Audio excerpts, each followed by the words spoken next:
My name is Jen, and I'm the Community Development Manager at We the Free. So what that means is I manage our trainings, our community health, and our campaigns globally.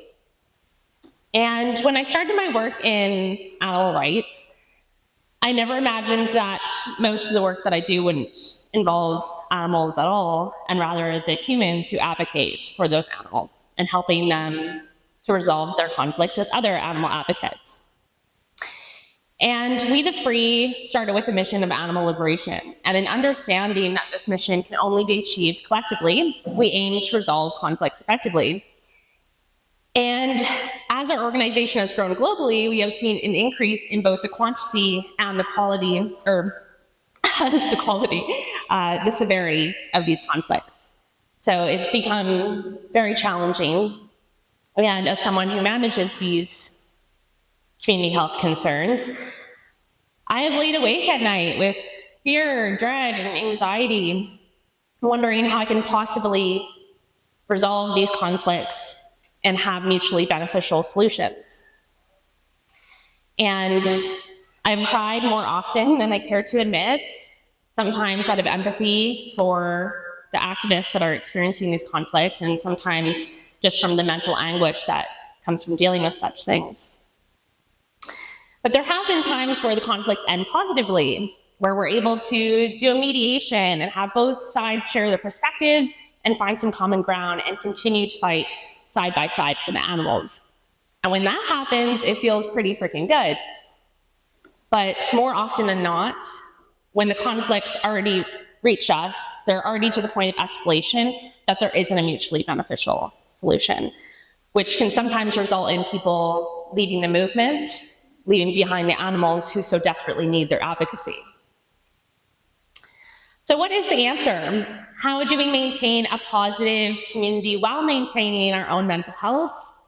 How do we stop conflicts in their tracks, or better yet, prevent them from happening at all? This is something I want to explore with all of you today. Unfortunately, in this time, we do not have enough time to become masters at conflict resolution or community building or effective communication. But I do hope that by the end of my talk, you're inspired to continue building these essential skills. So, in order to better understand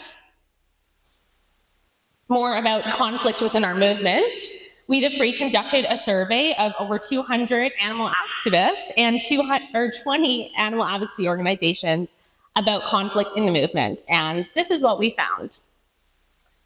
89% of activists have witnessed infighting in their local activist community. And just to get an idea of the room, show of hands if you've witnessed infighting. And when I talk about infighting, I don't mean a healthy disagreement, because we do need disagreements, but infighting scenario is one in which it's an escalated conflict between two activists. Raise your hand if you've witnessed that personally in your community. Okay, so maybe less than half the room.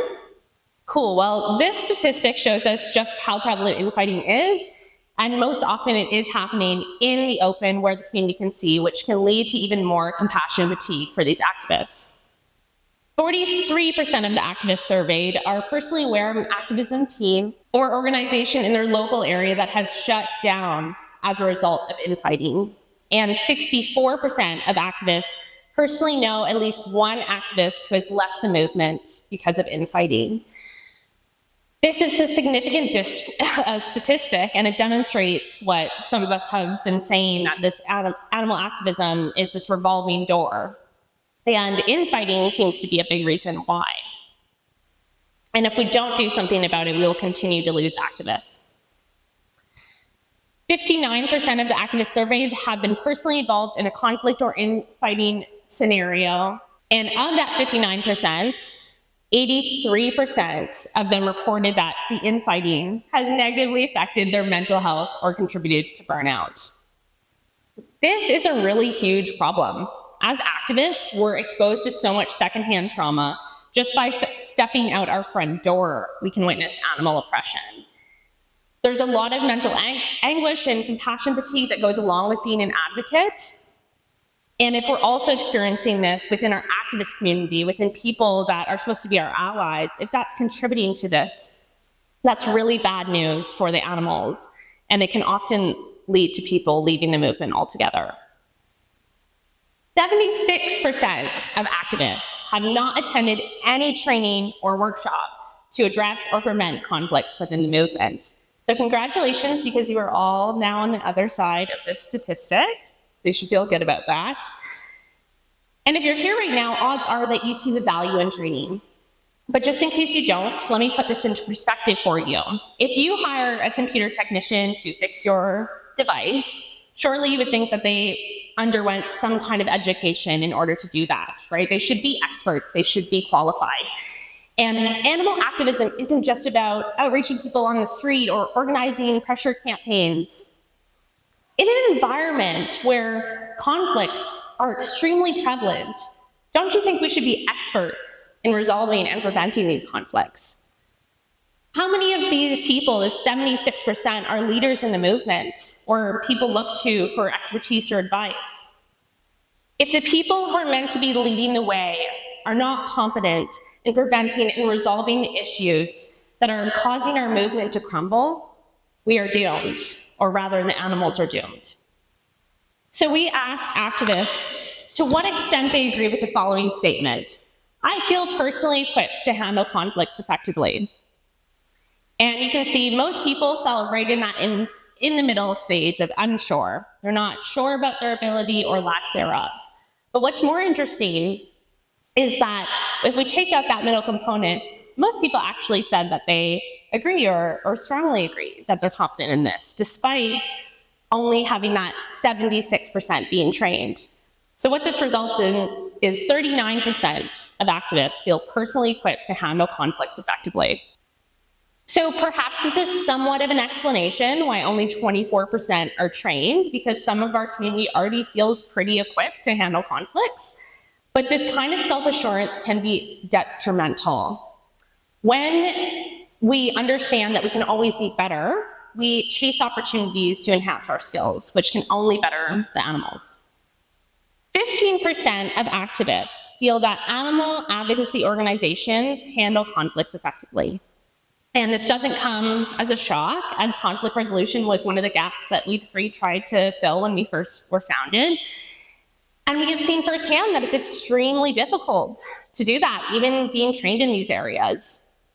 And we'll explore more about We the Free and other organizations and what they have learned about conflicts in the movement. But first, I want to share this quote that came out of the survey from an anonymous activist. And it says, I believe we should focus on the animals and accept we could be working with people who we could profoundly disagree with on other issues. We are there for the animals. Everyone should be respectful towards each other. If someone feels offended or threatened by someone, this should be addressed, and if necessary, have some arbitration. We may not like each other, but we should keep our focus on the animals, but we should also feel safe with fellow activists. Now, I don't share this to assert that it's right or wrong, but I shared it because it touches on one of the most complex issues when it comes to infighting, and it's this balance between understanding that we are bound to disagree, but we need to be in a community where we feel safe and heard and respected. It seems pretty simple, but different people have different needs. What might feel safe to me might not feel safe to you. I don't know your triggers and you don't know mine. So it is pretty tricky to navigate. And our experiences are entirely unique to us. And they have shaped us into who we are. And in the animal rights movement, there are many different people from vastly different backgrounds. We may have different political views, cultural backgrounds, economical histories, and different ways of thinking and being. And the one thing that we have in common is that we're vegan and we want rights for animals, but this might be the only thing that we have in common. So to illustrate this more, we also asked, do human rights issues belong in animal advocacy spaces? And again, we didn't ask this to assert if it's right or wrong, but rather to illustrate the divide that's in our movement on a pretty big topic. So you can see 41.8% said yes, 36.2% said no, and 21.9% were unsure. So we're majorly divided on this really big topic, and I'm not suggesting that we decide what's right here. I think what's essential for right now is for us to explore how we can continue working together when we potentially have vastly different opinions. But before we jump into solutions, I just want to wrap up this findings section. So 74% of organizations surveyed have at least one person on their senior team whose mental health has been negatively impacted after dealing with activist conflict or infighting. This is a really big problem. If some of our most senior people in the movement are struggling with their mental health, and that's bad news for the animals, that means that the people with the most experience in helping animals potentially won't be able to perform to the best of their ability, or even worse, leave the movement altogether. We asked these organizations, if all conflicts in our movement was magically solved today, what do you think would be the impact on your organization and the work that your organization does? I'm not going to read all of them, but you can see that a lot of them, we just picked a few here, but a lot of them said that they would have more time, energy, and capacity to do more work for animals. People would be less burnt out. People wouldn't have left their organization to begin with. So it would have a significant impact on the movement if this were the case. So we asked orgs and activists to identify the type of conflict that they experienced occurring the most in their local community. And the majority of activists felt that differing opinions on animal rights strategies is the most common type of conflict. And second, we have personal disagreements. And 3 is views on intersectionality. And then by organizations, we had communication issues was by far number 1, 2 was discrimination, and 3 different AR issues, or AR strategies. And I think there's reasons why these are so different across the board. Communication issues being number 1 on organizations makes sense, because when an organization is dealing with a conflict, they're examining both perspectives and they can kind of see where it went wrong there. And I think that really ties into personal disagreements as well, because oftentimes personal disagreements can escalate because of a communication issue. When it comes to discrimination, usually the conflicts that get escalated in an organization are more severe, so it makes sense that this ranked higher as well. And then when it comes to those personal disagreements and views on intersectionality being with activists, maybe those are smaller things that activists feel more equipped to deal with and they don't get escalated to organizations. So to wrap up this section, these were the key findings that we had. Number 1, most of the activists surveyed have experienced infighting, resulting in negative mental health effects or burnout. 2, most of the activists surveyed are not trained in conflict resolution and do not feel confident in their conflict resolution skills. And 3, most of the animal advocacy organizations surveyed feel they lack the resources to handle conflicts effectively, and dealing with infighting is a significant impact on their organizational health and effectiveness. So let's get into some solutions now. I hope that y'all can scan this, but if you can't, then you can just go to infighting.org, and it's this fabulous website put together by Dr. Melanie Joy that examines the potential causes of infighting and some solutions that we can have as well. So it's a really great resource. I recommend that you utilize it, read it all through, and also to attend Dr. Melanie Joy's workshops, because they're really great. So I want to talk about, since different strategies ranked number 1 on activists in communication issues for organizations, I want to talk about these 2 different things, talk about some strategies with them. So tips to prevent conflicts caused by different strategies. So 1, we can use strategies that are proven effective. 2, avoid shaming others for their tactics. And 3, discuss rather than debate. So we'll talk a bit more about each of these. So although much more research needs to be done, there is a lot of information on what strategies are effective. So again, you can scan this, or you can just go to effectiveactivism.com. And they've summarized over 3,000 scientific publications on activism, revolutions, and social movements. And knowing what kind of activism is effective can be really helpful in amplifying our impact and avoiding debates on which strategies we should use. Ultimately, we should appreciate the efforts that people make for animals, even if it's not our way. How many of you have heard of inside game and outside game? Raise your hand if you've heard of that. Okay, Luke's hand shot up. All right, so the gist of it is basically when a social movement seeks to change society, there are two methods, inside and outside. And when you work on the inside game, you operate through formal structures like policy work or legislation or running for office. And then outside game is what all of us here are doing. We're building power from the outside, like doing outreach events, protests, civil disobedience. And maybe inside game isn't your thing, or maybe you feel the opposite. Maybe you feel like you're not that effective on the outside and you would like to work on the inside. Whatever your strength is, do that, because we need it all. And this applies to every single one of us. We need both inside and outside.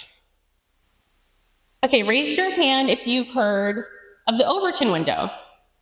Okay, more hands up for that one. All right, cool. So essentially, the Overton window is a model for understanding how ideas in society change over time. So ideas that are inside this Overton window are politically safe ideas. And ideas that are outside the Overton window are radical. So maybe veganism or animal rights is outside of that Overton window. So one of our aims as activists should be to get more people inside the Overton window. And how we do that is to put the idea out there so it can be discussed. And the media is a great way to do this. And there are some forms of activism that you might consider controversial. But it could be that it's helping to increase this Overton window and helping us get closer inside of it. So, for example, Tash Peterson goes on the street wearing lingerie and holds up signs of animal rights messaging. And maybe you don't agree with that type of activism, but it's making, the media, national media. And so there's no doubt that there's a discussion that's happening there. We can generate more conversation around animal rights that can help this Overton windows. For example, when people end up getting arrested or going to jail, that can cause a thought of, well, someone's willing to get arrested for this. Maybe there's something to consider here. So maybe it doesn't always make perfect sense to us what other advocates are doing, but let's give people the benefit of the doubt. Which brings us to shaming. So years of social science tells us that when it comes to influencing others, shame is not only ineffective, it's actually counterproductive. In other words, shaming someone is likely to bring about the opposite outcomes of what we want. Just shout out, what is the purpose of a debate? To win? Yeah, and if I win, what does that make you? Loser, yeah. Does anyone like to be a loser? No, right? Yeah, so instead of debating people and pushing them away from what we're trying to get when talking about different AR strategies, we should aim to have discussions instead. Okay, so tips to prevent communication issues. So 1, learn effective communication. 2, build relational literacy. And 3, assume good intentions. So this is taken from infighting.org, so it's by Dr. Melanie Joy. All communication has 2 parts, the content and the process. The content is what we're communicating about, and the process is how we're communicating. And we tend to overfocus on the content, trying to find the right words and string them together in the right way, and underfocus on the process. But the process matters more than the content. This is really important. And when we consider that 93% of our communication is nonverbal, and I'll illustrate that actually. So if you already know this, just don't spoil it for anyone. If you know it, you can raise your hand. But I'm going to give you a riddle, and once you've got it, just raise your hand. So there's 30 cows in a field and 28 cabbages. How many did it? Raise your hand if you get it. Okay, so maybe it was my Canadian accent. That's why you can't understand me. So I'll say it again. So there's 30 cows in a field and 28 cabbages. How many did it? Raise your hand if you get it. Okay, much more people now. So I'll do one more time, just so the whole room can get it. So there's 30 cows in a field and 28 cabbages. How many did it? Raise your hand if you get it. All right, yeah, so mostly everyone got it. So once I added in that body language, it was much easier for you to understand what I was saying, right? And this goes with when we're speaking with people. And a lot of what I see when it comes to infighting, a lot of it's happening online, which there's no body language, there's no tonality, there's no any sort of facial cues.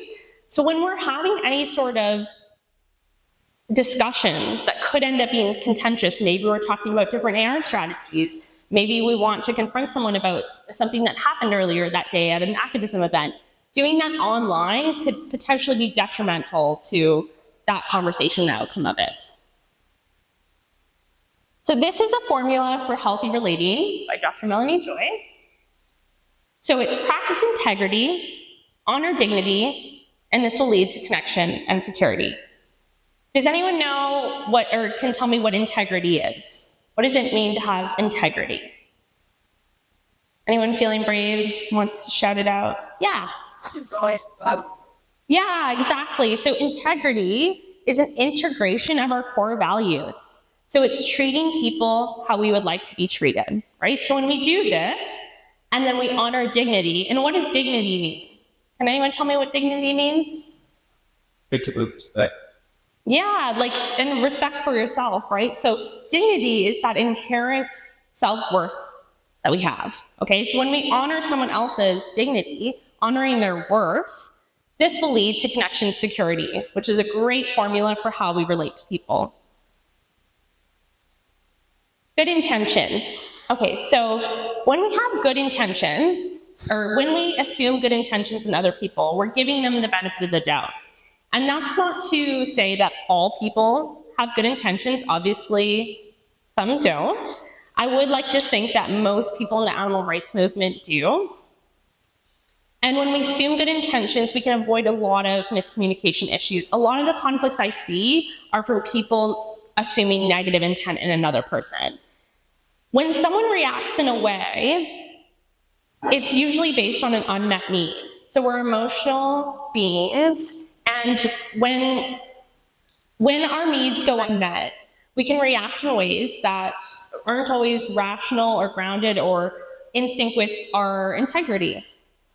But when we can come from a place of trying to understand the other person's need that's going unmet and trying to practice giving them the benefit of the doubt, it can lead to mutual understanding. And it doesn't excuse their behavior, but it gives us some sort of explanation so we can work toward the solution. And this is an organizational perspective on the intervention and prevention of conflict. So we ask organizations what's working and what's not working when it comes to intervening and preventing conflicts. So what's working? Let's focus on that. So community building efforts. We see that teams that are doing community building events or any sort of effort to connect the community have less conflicts, or when they do arise, they can resolve in more healthy ways. Intentional cultural development, and that's more from an organizational perspective, but intentionally develop our culture is very similar to community building. Mediation. Almost all of the organizations that were surveyed pointed to mediation as a really effective tool to resolution. I will mention that not all people are candidates for mediation. We'll get to why in a couple of slides. But if they are, then it's a really valuable tool. Conflict resolution training and nonviolent communication training, and also mental health initiatives. So again, as activists, we're more susceptible to mental health issues because of the trauma that we witness from animals. So it's really important that we take care of our mental health so that we can be better allies to one another. If I'm dysregulated, it's more likely that I might lash out at someone, right? And what's not working? So resource constraints. So again, when we first started, a really big mission of ours was to resolve conflicts effectively. But what we found is that it takes up a lot of time and energy to do such a thing. So it's a big resource strain for us. And we think it's a worthwhile investment, but sometimes there's unclear boundaries and we're not sure when we should even get involved. So for example, there might be a domestic abuse issue happening at home between two activists that are married. It's like, at what point do we intervene into these conflicts?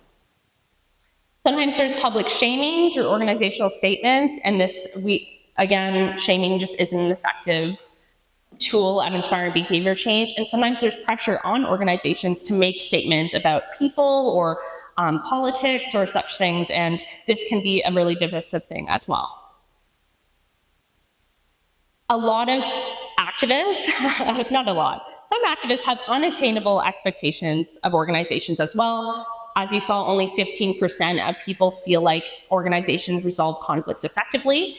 And I think that this ties really closely into the resource constraints. Some people just don't realize the limited resources that organizations have to resolve these conflicts.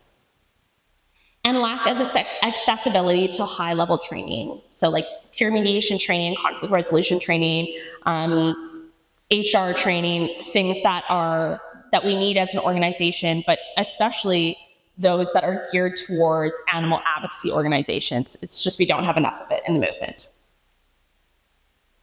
Okay, and lastly, this is what I was talking about in terms of when we can't mediate. So this is, you can't really see it that well on here, but Friedrich-Glasl stages of conflict escalation. So there's 3 main phases, but within that, there's 3 that's broken up. And so number 1 at the top is the tension phase. So this is when something could be unspoken. It could be, there's just some sort of tension, maybe there's a disagreement, but it doesn't always have to be vocalized that this has happened. And if it is, then we move into stage 2, which is the debate or the discussion about such thing. And then when we move into stage 3, that's when actions replace words. So we're done having the discussion and we want to act, which leads us into the next stages. So in this first block, the 1, 2, 3, that blue block there, that's when having a discussion with the other person and resolving that conflict one-to-one, or maybe someone else is there helping to facilitate it, it's really likely that they can have a mutually beneficial situation, like a win-win scenario. When we move into the higher forms of conflict escalation, that's when we see it's less likely that we'll have a mutually beneficial resolution, and we're gonna need outside intervention.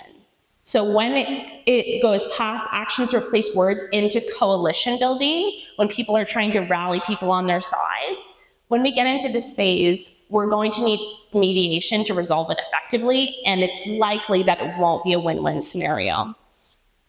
And then we move into loss of face, which is basically like lack of integrity. People are going to say anything, and threatening the other person, and then it goes into the lose-lose phase. And at this point, we can't really turn back and mend the relationship.